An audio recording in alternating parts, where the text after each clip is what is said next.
Hey Cal fans, welcome to the last football film study of the regular season here on California Golden Blogs. Obviously the big game was a disappointment, especially on offense, but since it's the last game of the regular season, in this video I'm going to focus on a few things that we can build on as we head into the offseason and into 2019. When you look at our run game from the big game, the biggest thing that jumps out is the importance of a mobile quarterback to our success, and I think that this is something that we have to continue to exploit. Obviously, we all know that Garbers has picked up some big first downs with his legs this year, but what I want to emphasize is the impact that he has even on plays when he hands it off. Here's a good example.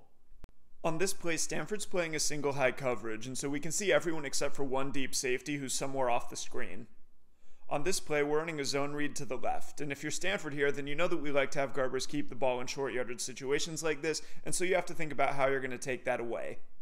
Now normally on a zone read, the offense will leave the backside defensive end unblocked and read him, and so with this in mind, Stanford wants to use that defensive end to crash down the line of scrimmage, chase the running back, and take away the cutback. They're then going to blitz this defender off the edge as a quarterback player to take away the keeper. On this play, however, we've got an interesting blocking adjustment. Instead of leaving that defensive end unblocked, we're going to kick him out with the right tackle, and that's going to leave Stanford trapped with two defenders outside on the edge. This is going to make this linebacker's job impossible. If he works to the play side here, then it's going to leave an open gap somewhere between the right tackle and right guard, but if he stays on the backside to take away that gap, then this is going to happen. Even though this ended up being a huge play by Laird, therefore it really worked because of the threat of the quarterback run, which got us numbers to the play side.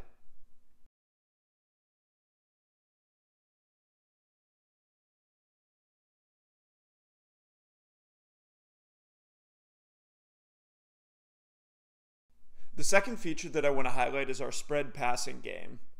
If you look at this season versus last season, one big difference was our drop-off in this area, especially as we went to more two tight end formations to try and run the ball and burn clock. In the Stanford game, though, all of our best passes came when we split out 3 or 4 receivers, and here's an example of an RPO from the first quarter that illustrates this. On this play, like the last one, Stanford's playing a single high coverage with a safety somewhere off screen. Because that safety's there, this defensive back's going to play with outside leverage over Hawkins. It's up to him to take away outside breaking routes, and then he wants to force everything else inside toward that safety who's his help player. To attack this outside technique, we're running an RPO with Hawkins on the slant and Garbers reading this backside linebacker. If that linebacker sits wide to cut the slant, then he's not going to be able to chase the run, and so Garbers would just hand off the ball to Laird. If he does chase the run, on the other hand, then that's going to open up space for the slants.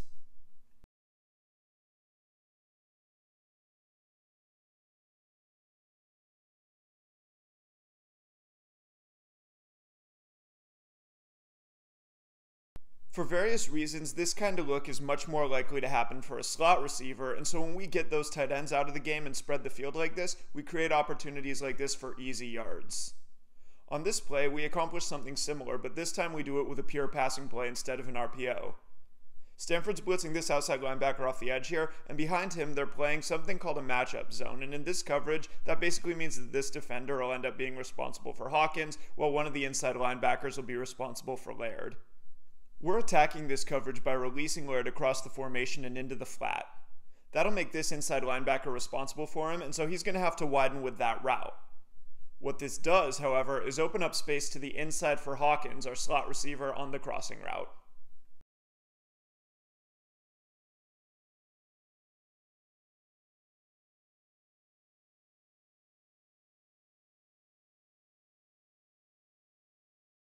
When you look at our last drive of the game, you're really just seeing these two basic routes over and over again, moving the ball down the field.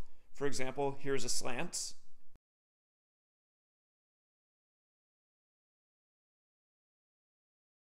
And here's our slot receiver on an intermediate crossing route.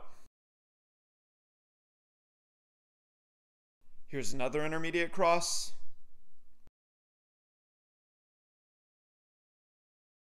And finally, here's one more slant. In my opinion, when you look at the plays that worked against Stanford, there's one big takeaway. Basically, everything that worked came with 3 or 4 wide receivers on the field. Once we spread the field, we were able to get our zone read going, we were able to get our RPOs going, and we were able to get our passing game going. We did run plenty of sets with multiple tight ends or with a fullback, but none of those plays produced highlights that could show up in this video, and there's a reason for that.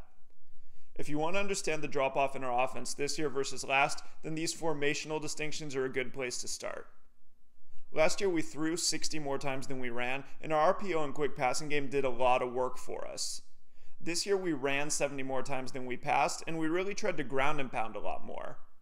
In the Stanford game, though, what we're seeing is that we still have a lot of the functionality that we had last year, it's just that in many cases we're choosing not to use it. I'd point out that our game plans against Arizona and UCLA were much more reminiscent of the 2017 offense, with McElwain throwing more than 40 times a game. After those games, though, our approach changed significantly, and our offense fell off a cliff as a result. Alright, that's it for this video. My next 2 videos will preview TCU and the bowl game, and if you want fuller bowl write-ups, I'll be posting those at patreon.com/Burke18 starting Friday morning with an introduction to Gary Patterson's defensive philosophy. Until then, go Bears!